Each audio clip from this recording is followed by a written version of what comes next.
My name is Dr. Christy Webb, and I'm a psychologist in Chapel Hill, North Carolina. One of my areas of expertise is the diagnosis called borderline personality disorder, or BPD. I have many other videos on topics related to BPD if you haven't yet seen those. But the topic of this video is the very name of the diagnosis, borderline personality disorder. There are a lot of objections to the name for a variety of reasons, and some alternatives have been proposed. So let's start by looking at the current name. Many patients don't like being diagnosed with borderline personality disorder because the diagnosis has acquired a certain unpleasant reputation. Patients with BPD are considered difficult, manipulative, which is a term I hate, by the way, suicidal, attention-seeking, and demanding. There's a stigma attached to the name. Many clinicians don't like the name because it's rooted in a history that no longer applies. The name doesn't describe what the disorder is actually about. Saying that someone is on the borderline between normal neurosis and psychosis isn't useful for understanding their lived experience, nor for understanding how to help them. Some experts, especially those who work intensively with BPD, object to it being a personality disorder.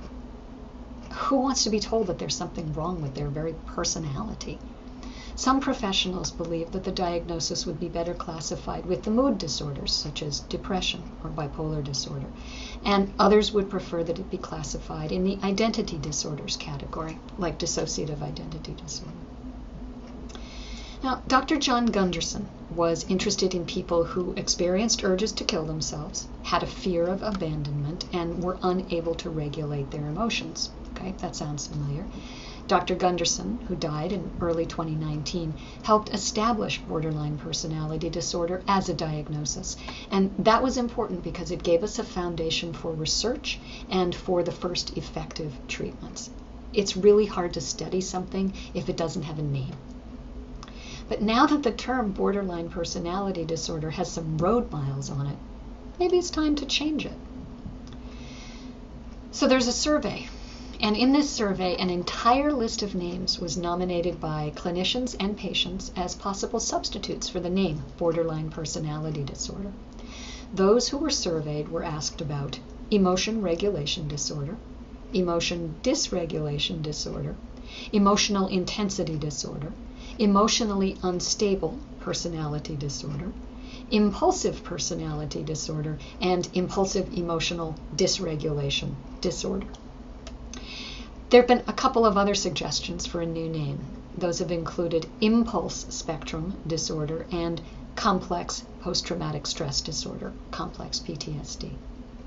Now, in that survey that I referred to, patients preferred calling it emotional intensity disorder, while clinicians mostly preferred emotion regulation disorder.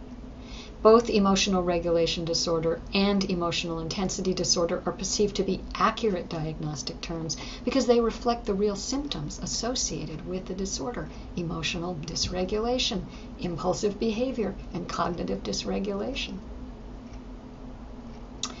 The Diagnostic and Statistical Manual, or DSM, was for many years the Bible of psychiatric diagnosing. The DSM is now in its 5th edition, and it tries to describe every mental illness that's out there. In the DSM-5, the name of the disorder is borderline personality disorder. But it's important to remember that the DSM seems to be coming to the end of its days.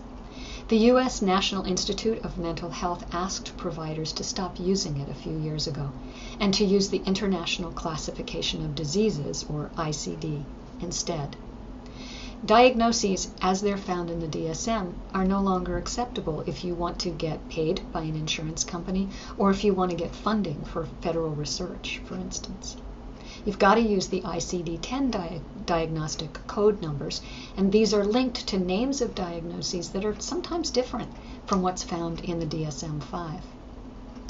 The American version of the ICD-10 does refer to the disorder as borderline personality disorder, but it says it can also be called aggressive personality disorder, explosive personality disorder, or emotionally unstable personality disorder.